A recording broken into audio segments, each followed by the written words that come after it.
I am unashamed. What about you? That's wrong. Throw it to me. All right, so we're back. It's we're officially, even though we had a couple of episodes there in the new year, this is officially our first foray into 2022.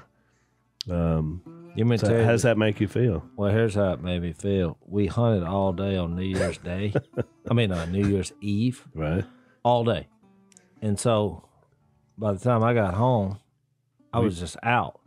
So you weren't there when the new year came. Oh, so watch what happened. So the next day we're hunting, and one of my buddies, Murray, who I metal detect with, he's like has this long speech about Happy New Year, and it's a new year filled with vision and optimism. It was a long, and I thought, I put, it's a new year. I didn't even realize it occurred. But then as I got to thinking about usually it comes in with, you're used to a new year, so that means there will be singing and loud fireworks, boom, bow, bow, bow, boom. Well, Phil, that's what I was going to say. Look, I had a fireworks dream. Came out of everything but that duck blind. Yeah, but Phil, I had a dream. There were no fireworks. There were no fireworks to usher in. That's why he had no idea, because he's looking up in the air. It was a sad, somber I put day. 2 and 2 together. I had a dream the night before that someone had started firing upon the house. Well, then it hit me. I thought, it was all those fireworks last night. That's why I had the dream that I was under attack. It all makes sense. So were you like Dad? Did you come out fighting? Because Dad has these fighting dreams, and then look out for the enemy. I had a weapon in every window, because I got these little small. You've seen these little small windows at my house, which I don't know why they would even put them there.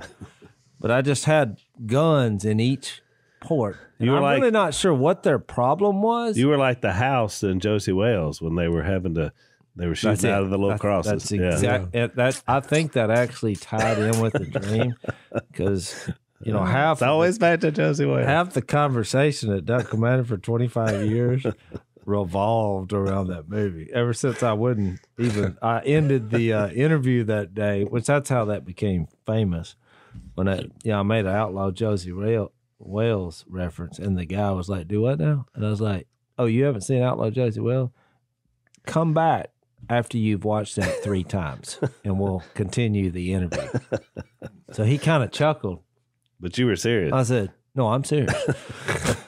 Do you want to still work here? Is that? I said, because you won't understand how the dialogue goes. So it's all part of the start of the show. So I said that was smart. Because when he left, so I said, good move on that. He's like, I don't trust a man that. How could he be here 25 years and never have just come upon that movie? So 2021 is ended with the worst duck season in years. Well, you can't. Can you really have a bad duck season? That's good thinking. Yeah, it's not. Remember, Jase and Stone started going.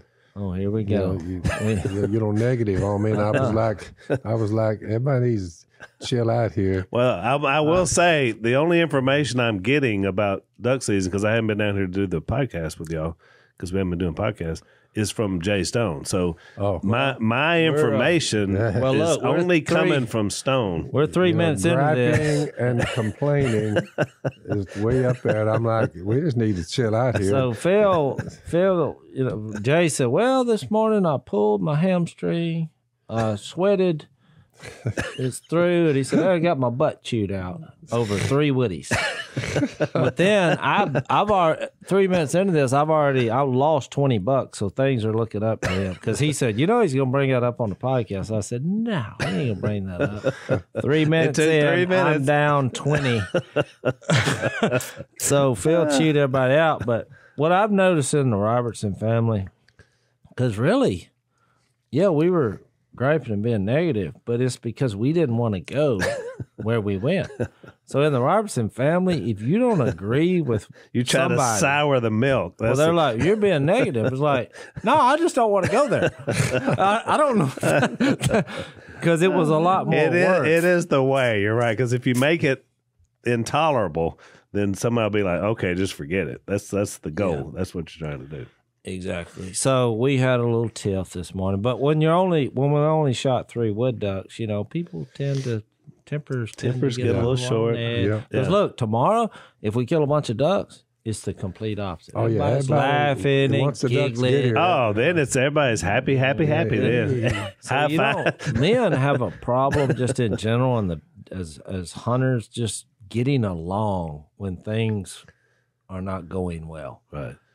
So that's just the way it is. So it's healthy. When you said that line, it made me think of that in the movie in Taken. Remember when he's about to turn the juice to the old boy? He's got him in the chair, and he said, we used to do stuff like this, but the problem is in these third world countries, you don't have a good power supply. He says, so the power goes out, and then we go to pulling fingernails and, putting acid on people. And he said, just tempers get short. He said, but you know what they got here in this country? Plenty of good power. Yeah. Well, see, we're at a state. Jay and I are kind of in charge of where we're going, but we do all the work. So I'm like, why go work harder when the odds are we're going to shoot the same amount, which is not much. So we were like opting to go to easier place. I wasn't being negative. I can just say I wasn't being negative because I had the perspective, like I said, there's no such thing as a bad duck season. Okay. I just wanted to have a nice, easy boat ride out to the blind. Watch the sun and come deep up. Mud. No deep. We're stomping around in the mud. Look, bottom. I've never had this happen to me this morning. You've heard of that song, Stuck in the Mud? So this mud, it's hard to describe. There's a silt at the bottom, but it almost acts as some kind of traction pull, like gumbo mud. Mm-hmm. So if you turn wrong, you just have to pick your foot up. But it's pretty much... What would you say how deep that water is?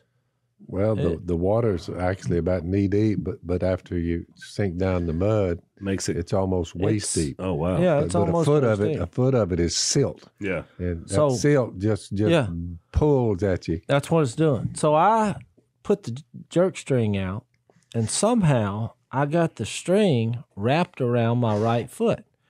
Well, every time I would pull, there's a hook on the end of the jerk string that won't allow you to go. And I thought the string was going to pop. So I was trying to get my foot out, but the more I was jostling on my left leg, the further I didn't realize I kept sinking. Yeah. Well, then when I tried to move, I couldn't move. It has kind of like quicksand qualities. Yeah, this is people. I've heard stories about this in the Amazon, Joe. I kind of had a flash of heat because in that moment I thought, I'm stuck here. It's a form of quicksand. It is. So I said, Jay, I need you right now. And Jay said, I'm busy. And I said, no, I didn't know what to say. I just said, and I was doing that. I said, I'm stuck. And he said, stuck doing what? Because he wasn't happy that we were there. I said, I'm stuck in the mud. This is the atmosphere. Get ready. Well, you got to remember it's dark. Yeah, we still got a month to go, boys. And I have my light. He goes around, and I brought some extra brush for the blind, and I said, well, I'll just kill 2 birds with 1 stone. I'll brush the little 4-wheeler I've got. I got enough brush to put on the sides and top. And I said, I'll pick that up before we leave, and we'll put it on the blind. Yeah. It's a good plan. Yeah. He goes around and sees it, Stone does, and goes to we said, who in the world were you? They're scaring off ducks here. I said, that's not going to scare off any ducks. I've got my 4-wheeler brushed. Look, he tears it all off, throws it on the ground, and runs over. Cut willows as hard as to find the brush, and he runs over them in the mud. I went out there, dug them up out of the mud, So we just got off on the That's wrong. what set me off. We got off on the wrong foot. Well, because I was leaning with Jay on that one, because I'm like, I don't like parking the wheeler behind the blind. I didn't even know this happened, but I got because Jay, when he got chewed out for that, Jay wasn't even there. Yeah. Phil was chewing me out. I was like, who moved the four-wheeler? I didn't even know that happened. This is one of those directional dialogue chew outs. Yeah. Well, yeah, I think Phil thought we're I driving did. through knee-deep mud. You can imagine four-wheelers. It's just short of getting stuck. Oh, yeah, the whole time. And it just, blah. So, but I brought extra brush for the blind, but I had me a little plan there, you know, brush the four-wheeler first so they can't see it, then then gather that up. Willows, we'd cut them earlier, which but finding brush is pretty hard these days. Well, Jay, I mean, what I'm saying is Jay moved the wheeler, but he had good intentions. I mean, he just thought, I don't want to take any chances, you know, sunlight bouncing off the windshield or whatever. But obviously I made it out of the mud, but to finish the story, he finally realized that, because I had my foot cocked up because I was tangled up in the string, he finally looked over there and shined his light on me. He's like, you can't move? I said, no. And I mean, he said, well, what do you want to do? I said, get me out. But he actually just, when he grabbed my shoulder, it just gave me, because I realized that I didn't want to move, because it was either fall over and get wet. Well, it was 24 degrees this morning, cold. and the wind was blowing. It was either fall over, you just or needed, just I needed some stability to start wiggling my foot out. Yeah. Because my boot started coming off. It was one of those deals. You know? I mean, I was stuck. Then it got untangled. But the bottom line was problems emerged, you know, not many kills, not much duck action. You know, the tempers flare a little bit. A little short.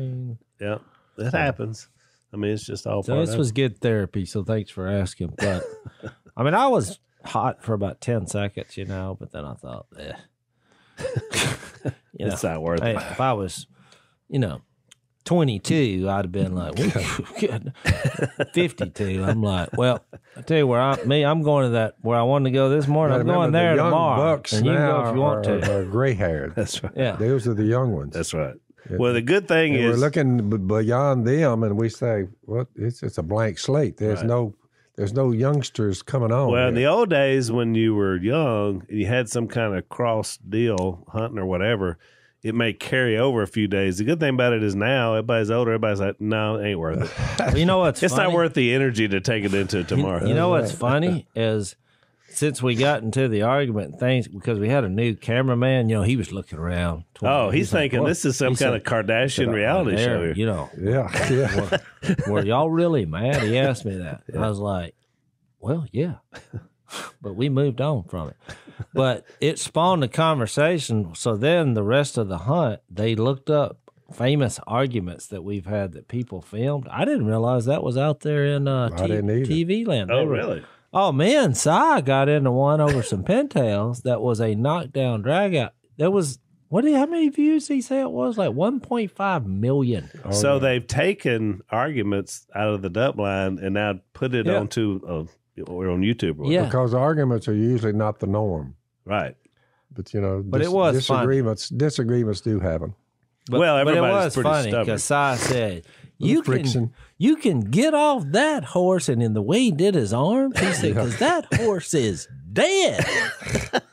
You know, riding a dead horse. I thought that was pretty good in the heat of an argument to come up with that. So these are from the from Duckman videos, James? Yeah, that's what he said. I was just hearing it down there, and they were laughing, and Jay was just laughing. Jay couldn't breathe; he was laughing so hard. So they were actually watching them in the. They blind. were watching them in our blind, which was kind of weird because it was us. Well, that's classic though. So if it gets slow, then you go on the internet and you pull up. No, it wasn't that it was arguments. slow. If you have an argument, then go online and look at past arguments and see where this one rates. You can tell yourself this is okay. Everyone's okay. Was all this filmed today? You said a new cameraman. Well, he filmed it, and I said, I don't know if I'd run that.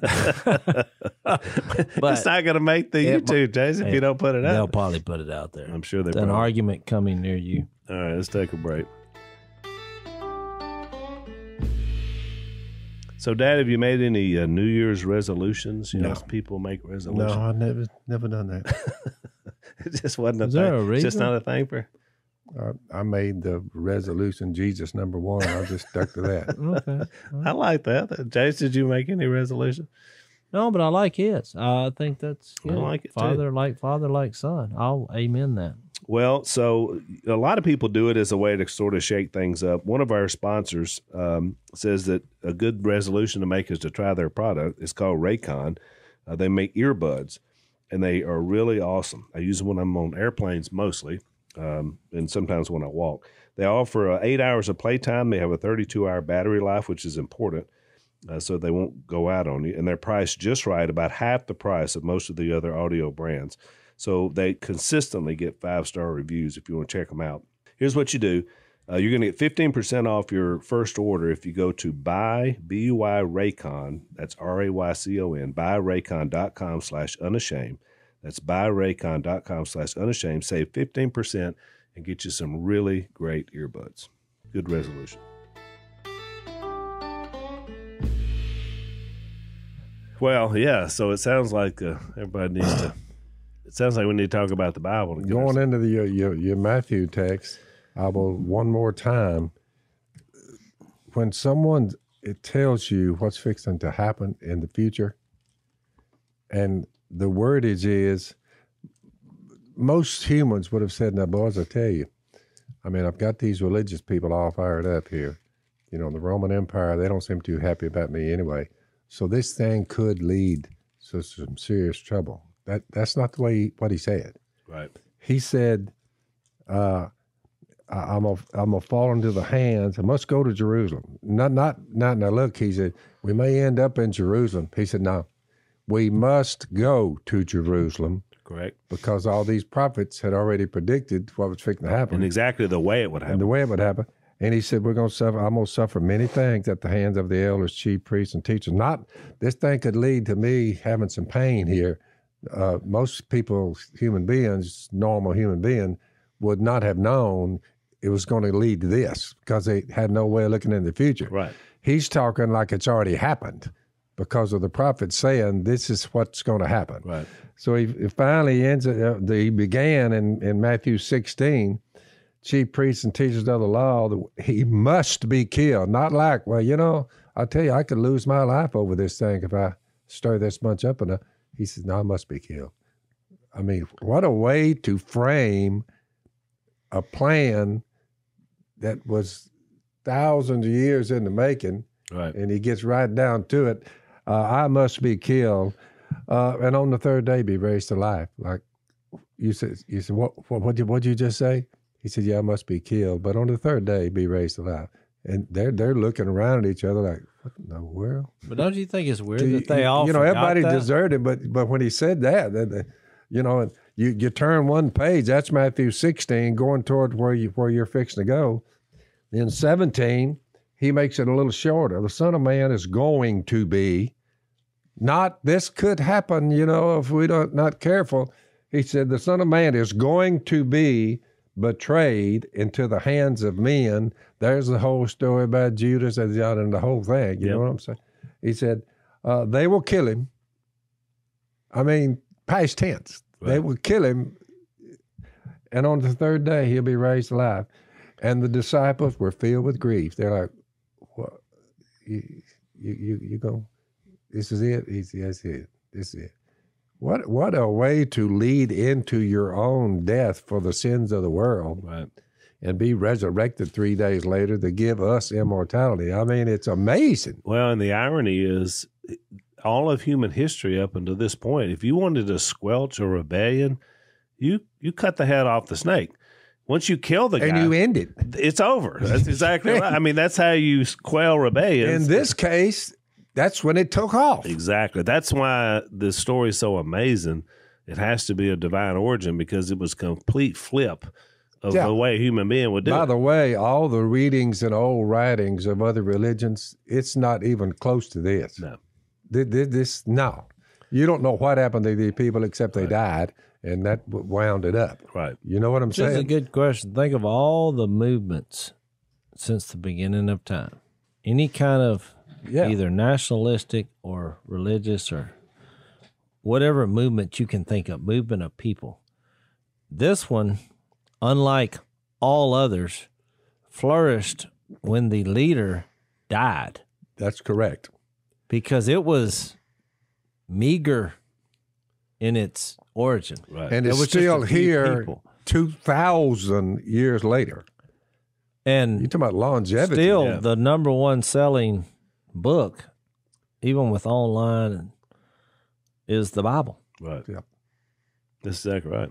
So what? I wonder what people think about that. They just don't believe that Jesus is the Son of God. I don't believe they. How come all other movements went down in status once the originator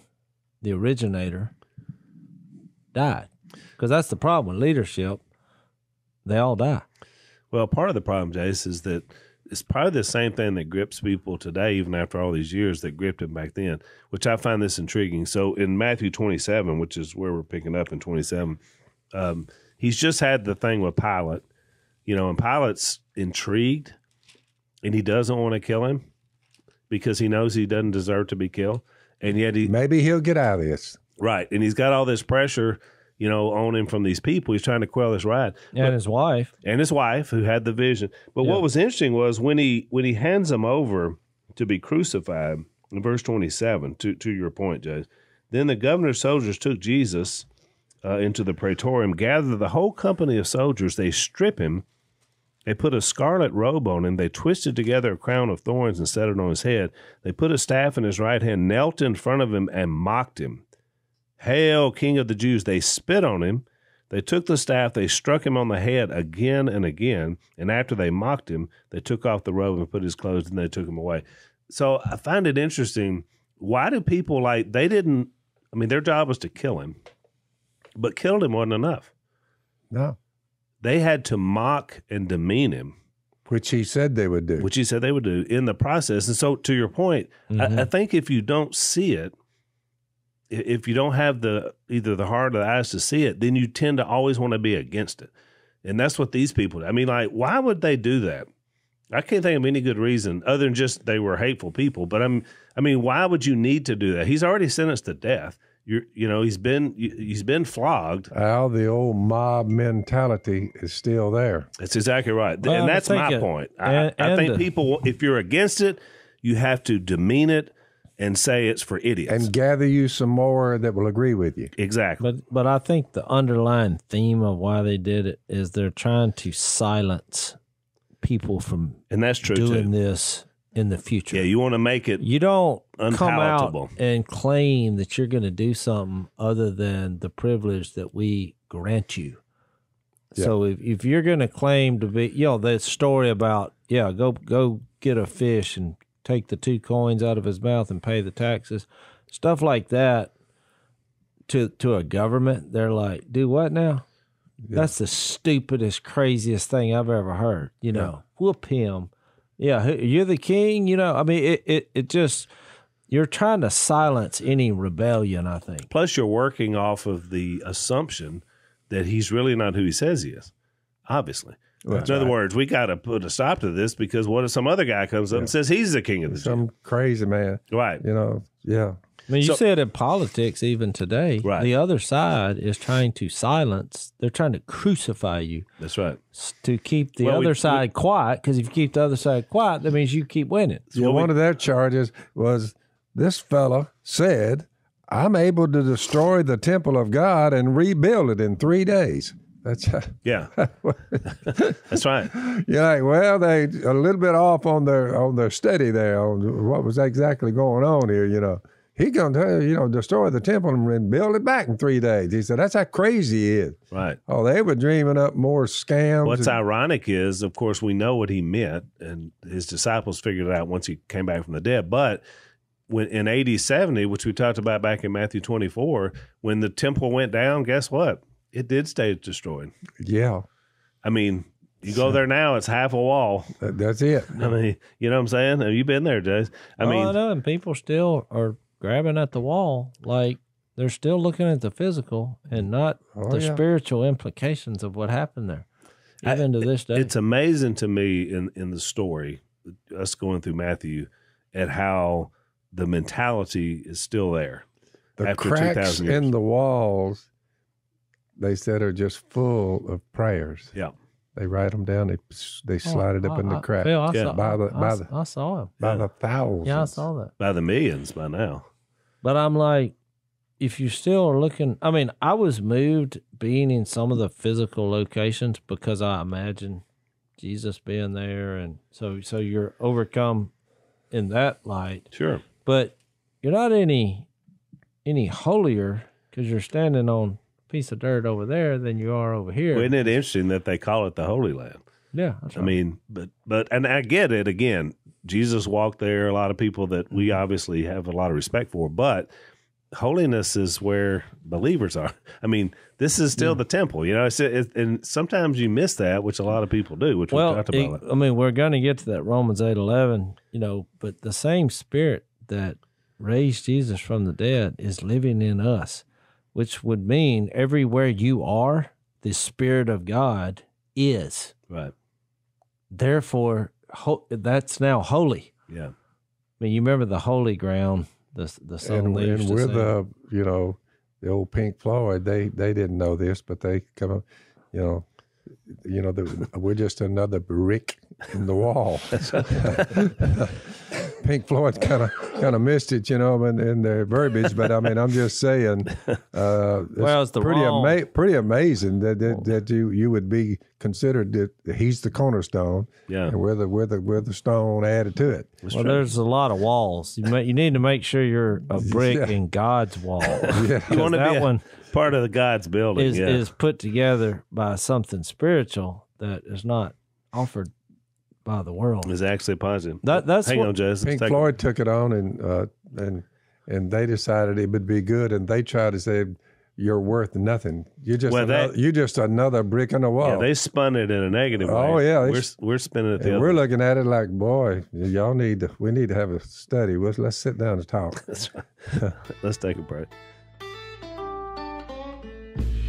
So would you say arguments in a duck blind are more about lack of ducks or lack of sleep, Jase, or some deadly combination of both? I would say it's a combination of both.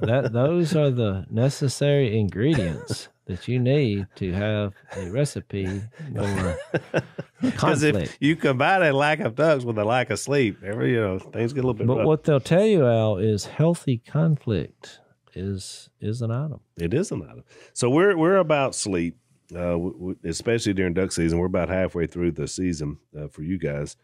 And one of our sponsors is a group that we love. It's called Helix Sleep. And part of having a good night's sleep is having a really good mattress to be able to sleep on. And Jason and I both have Helix. We love them. Jace went online for the first one, took a little quiz because you want to match it up. Do you like a little firm? Do you like a little softer? Whatever you like. And then they're going to send it to you. And they got a 10-year warranty. You get to try it for 100 nights, risk-free. If you don't love it, they'll pick it up, but you will.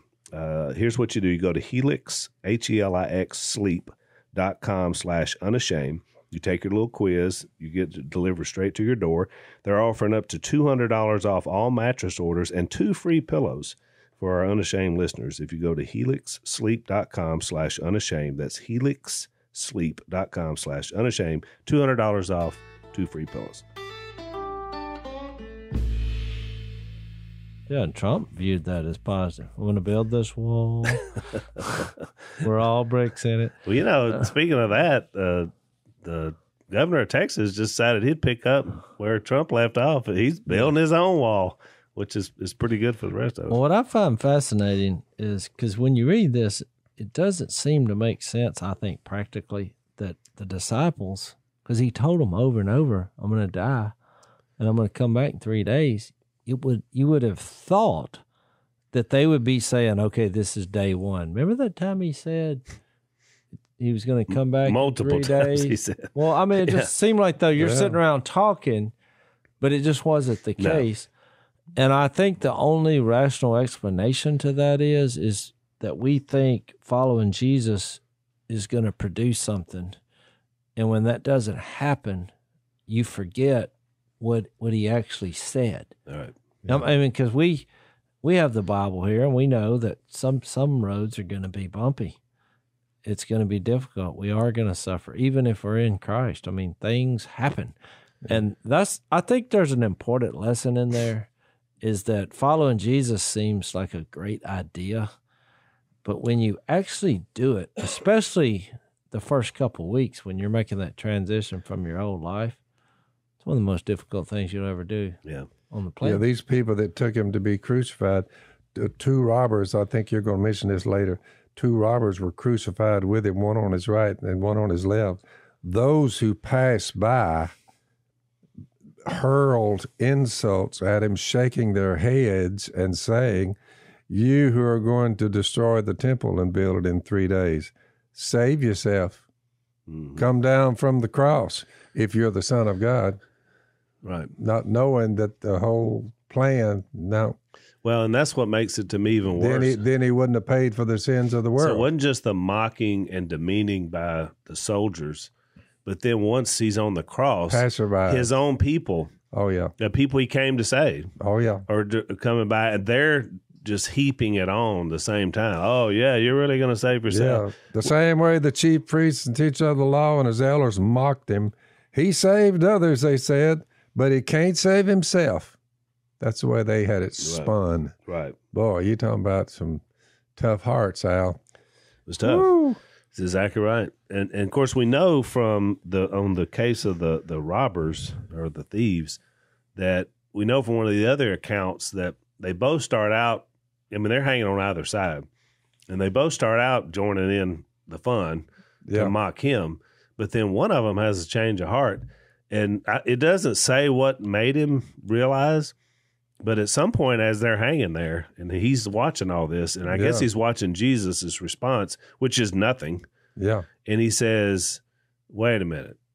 We deserve to be here, but he doesn't. And then he looks at Jesus, and he's like, I believe in what you're saying. Yep. And then he tells us one of the 7 things he said on the cross, today you'll be with me in paradise. So, I mean, what I thought about it was really interesting, because the first guy really that sort of got it was a guy hanging there under the same sentence. Yep. They realized that, wait a minute, there's something different about this guy. Plus, he knew he didn't have long. That's right. I mean, you don't come down off of here. No. Because about the time you think, you might live a little longer, they come by and break your leg. He had a change of heart just in time. That's exactly right. Whew. You talk about, but, it reminds me of that parable that we talked about the workers, remember? Because Jesus told the story about the ones that came in at the last hour. Yeah. They got the same thing as the ones that earlier, and they didn't like that. That's but, right. I mean, look, as long as you get it, which is really great hope for anybody, because you can miss it for most of your life, but as long as you understand at some point who Jesus is, which is powerful. Which is the ultimate. You're going to be so happy that you're in, you're not going to worry that somebody got in right before they died or whatever the case may be. I mean, you're not going to be looking over there saying, because then that's a self-absorbed narrative way to look at this anyway. Right. And God's calling us to surrender to his plan, and he's fair and just. And if you believe that with absolute certainty, it's just not something that's not a road you're going to go down. Well, and I've always thought that too, Judge. Why would you be against that? Like, I would hope. It's just what we do when we have a get together, especially through society. When you think about it, people get together, they'd have the important places, and everybody's trying to be the famous, important people, of society. Have you ever noticed that in life? It's always been there. It's just a lure. So now it's just manifests itself in social media. Right. Whoever's got the most followers, what? Well, they're the most important people. Yeah. Even though they may be the worst person in the world. Oh, they may be, a drug dealer or, killing puppies. Who knows? I mean, a drug dealing puppy killer. Yeah. How do you really know? It's just a narrative. That's right. We had another argument today over TikTok, which was funny because Cy was calling it Tic Tac. And they were like, no, you put that in your mouth when you have bad breath. Just so you'll know, Phil has no idea what you're talking about. Do you know the difference between Tic Tac and TikTok? No. Well, TikTok is a place where you can put videos. Yeah. It's the new rage. There's always a new one that comes along. I don't even know if it's new anymore. What's the clock part? I mean, I guess as time is ticking by, this is what's happening. Yeah, I guess. They're little funny videos. Ha! You're trying to just hit it where a lot of people view something. Well, I learned something, man. Well, because one of the arguments they were playing between us and Si was on TikTok, and so somebody put it on there. Yeah. Wasn't me, and it wasn't Si. Oh, and Si's on it? Oh yeah, me and Si are arguing.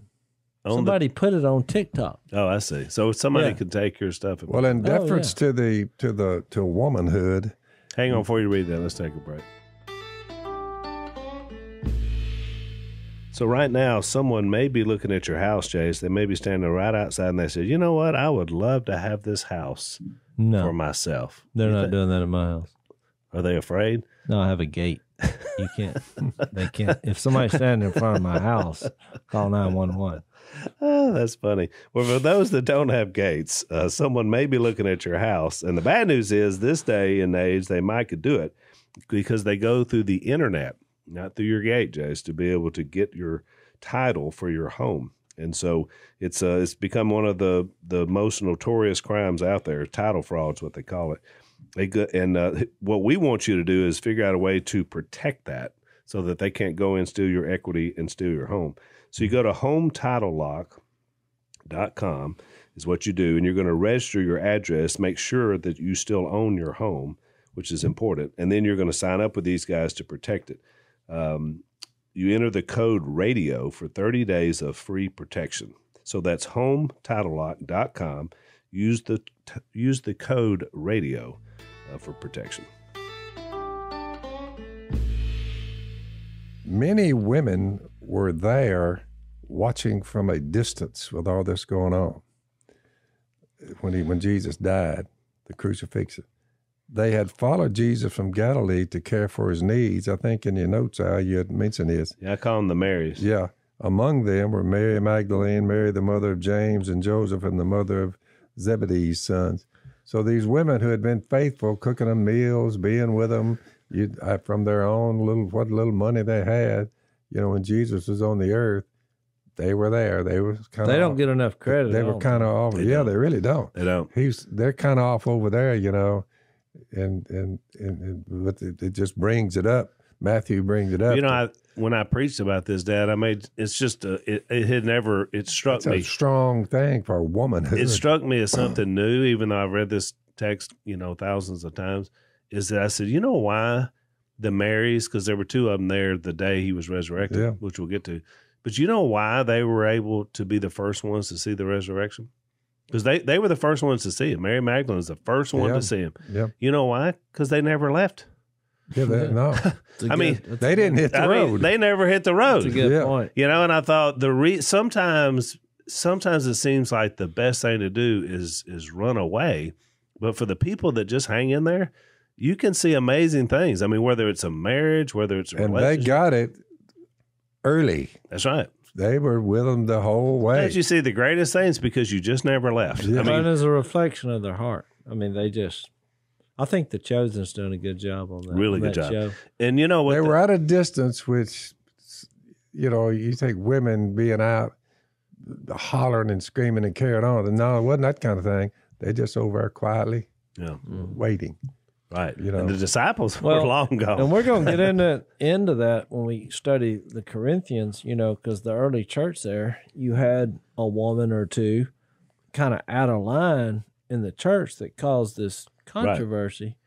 Right. And somehow, fast forward 2,000 years, and a lot of churches have nullified women's skills overall. Right. Yeah. Because of that. Yeah. It's all of a sudden they don't want them doing anything. Yeah. And the Marys in the story, not just here at the crucifixion and resurrection, but they were the ones that were helping support Jesus the whole time. They were there tending to him, taking care of him, putting money in. Seemingly all the men hit the road, right. but the women didn't. That's right. So for all you girls out there, this is the model woman right here. It reminded me. Jason went down a few times. When I first started preaching, I don't know what I'm doing. I'm in school to be a preacher, but you're just I've never done it before. So you can't work because we're in school every day. You know, we're full-time students, but you got to make a little extra money. I got a family. And so I started driving down about an hour south of here and preaching at a small little church. And because it was $25 a week, that was $100 a month. That's big bucks back for me back in the 80s. And so I drove down there, but all that was left of this church, which at one time had been a pretty thriving place, was about 25 women. So there's no men there. You mean the men were, all for whatever reason, gone? Most of them were widows. The men had died, but the other ones had just left. Filled in for you a couple times. All right, you couldn't do it. So I remember it. I walked in. I thought, where are all the men? So they left. They gone. They gone. But Matthew 28. Here we go. Here we go. Because I thought about it as a church full of Marys, and they were some of the sweetest little ladies, and we'd have a dinner on the ground, invite people from the community, you know. And of course, I was a one-man show. I went in, taught, and preached, But you know, actually, what you're saying is they were there until they died. That's exactly right, and that's what I'm saying. There was something very noble and admirable. Some people look at that as a sad thing, but I thought these women they're still hanging in there. You know, they're exactly. Yeah, Al, I'll tell you a funny story. I probably never have told you this because they came from kind of a conservative background, so they wanted you to do everything. And I said, because I'm a man, I said, hey, I can't sing. I'm terrible. So I'm going to make you feel better. You're not wanting to lead singing because you think it's some kind of misuse of authority, which I disagree with. And we were young. We didn't even know a lot then, but we knew. I didn't care. I was like, what are they going to do? Fire me? I'm filling in for Al. The worst thing's going to happen to me is they're like, Al, you're crazy, brother. Don't send him back down. There goes that $25. I said, whatever. $25. I said, whatever authority you think I have, I am giving it to you, the best singer. Who's the best singer in this room? And look, everybody raised their hand but one person, because when they raised their hand, they were all pointing to one woman. Because she could sing. And I said, I give you the authority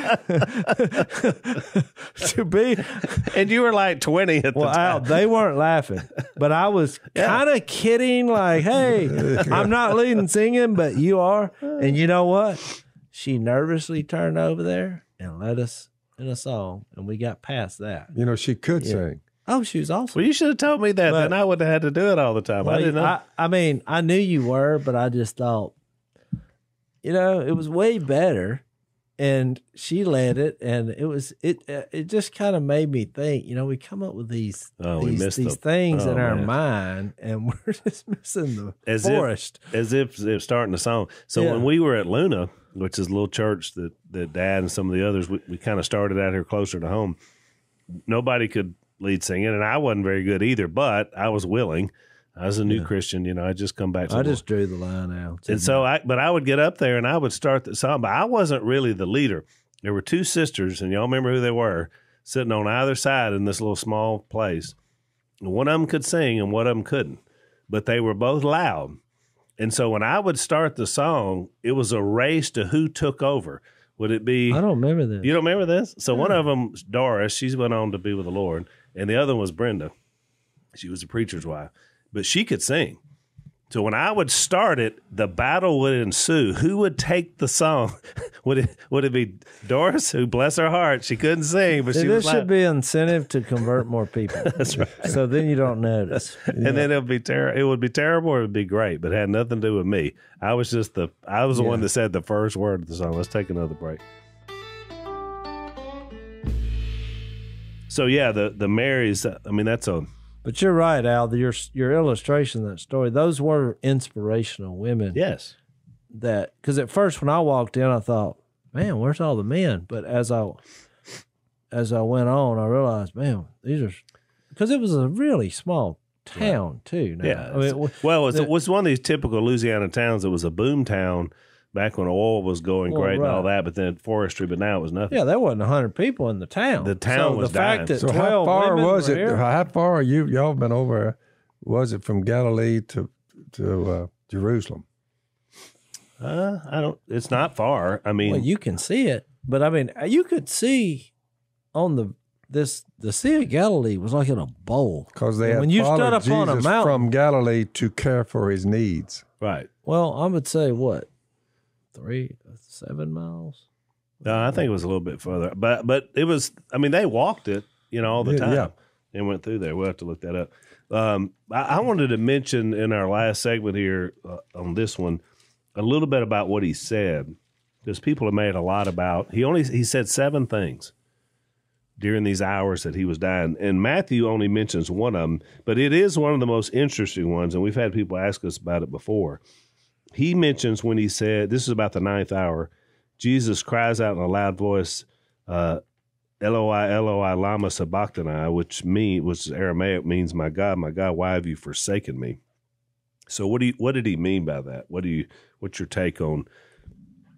Because a lot of people have made a lot about that statement. Oh, he wasn't really God, or he felt defeated in the moment. What do you think he meant by that? Because the people standing there, when they heard it, they said, "Oh, he's calling Elijah," because he said Eloi, Eloi, but they missed the point. I've always just thought later when I have a different take on it, which is probably not unusual.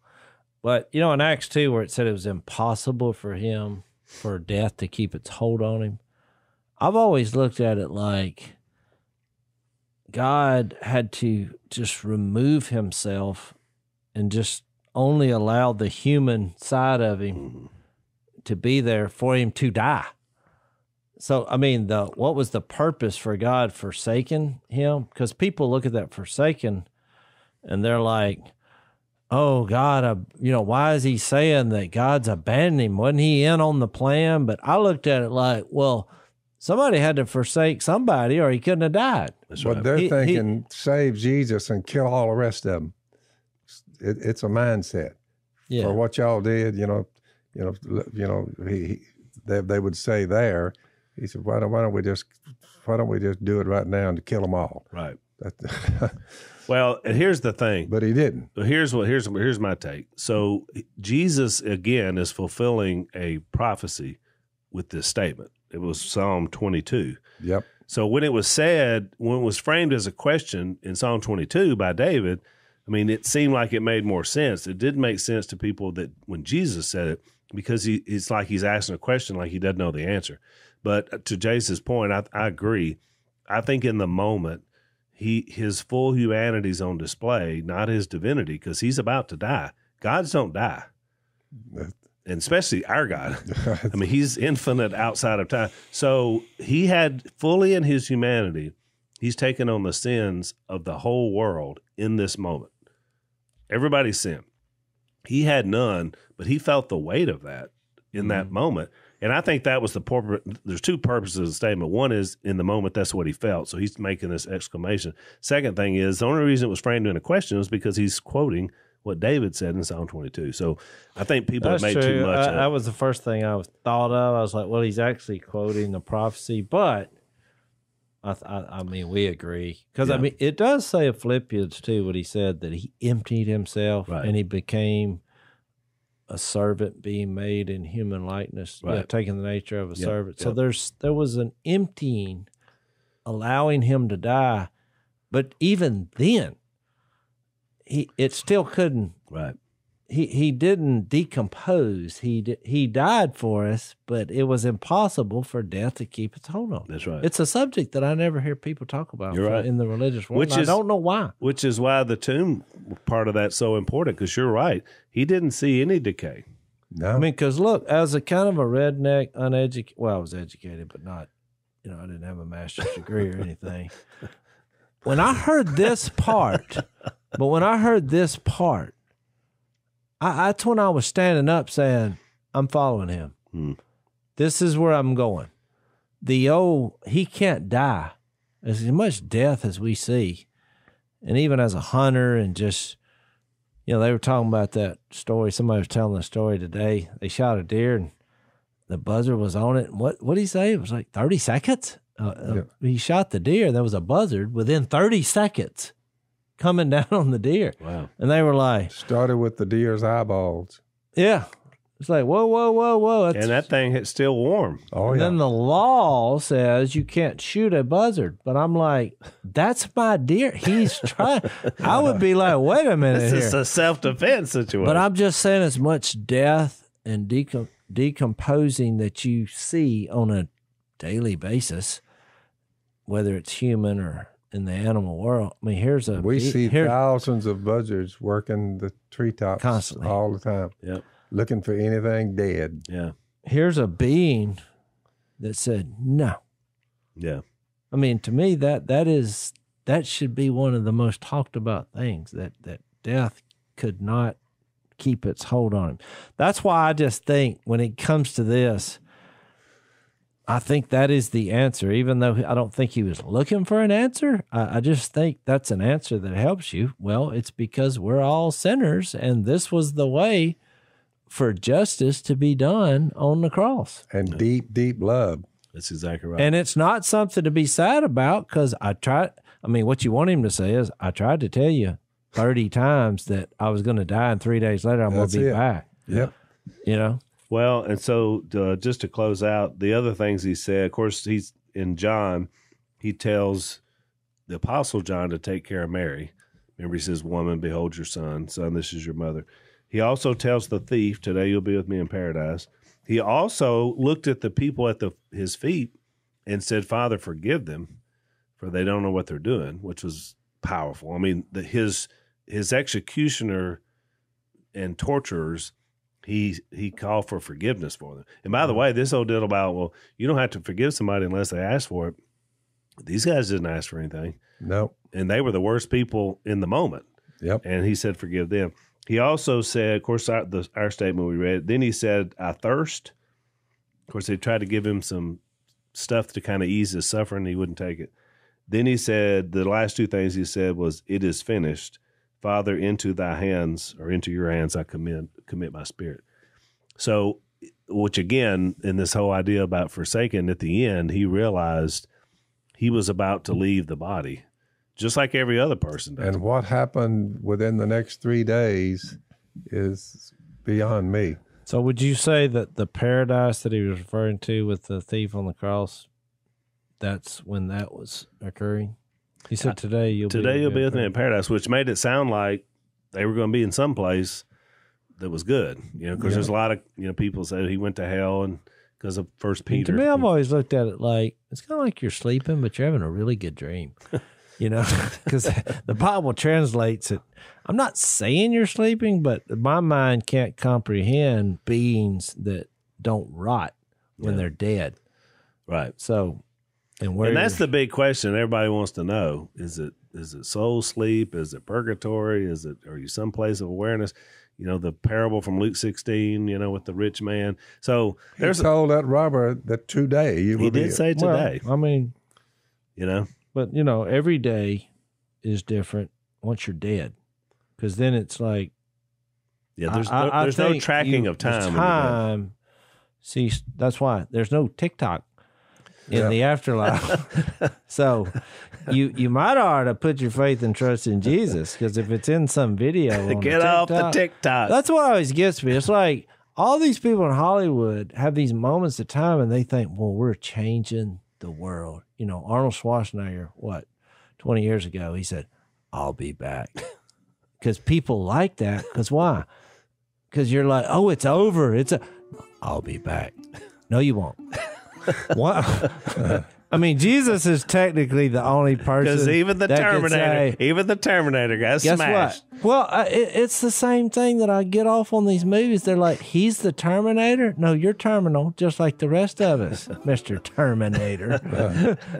Even the Terminator. Jesus said, I'll be back, and guess what? He came back. Said, hey, I'm back. Now that's coming back.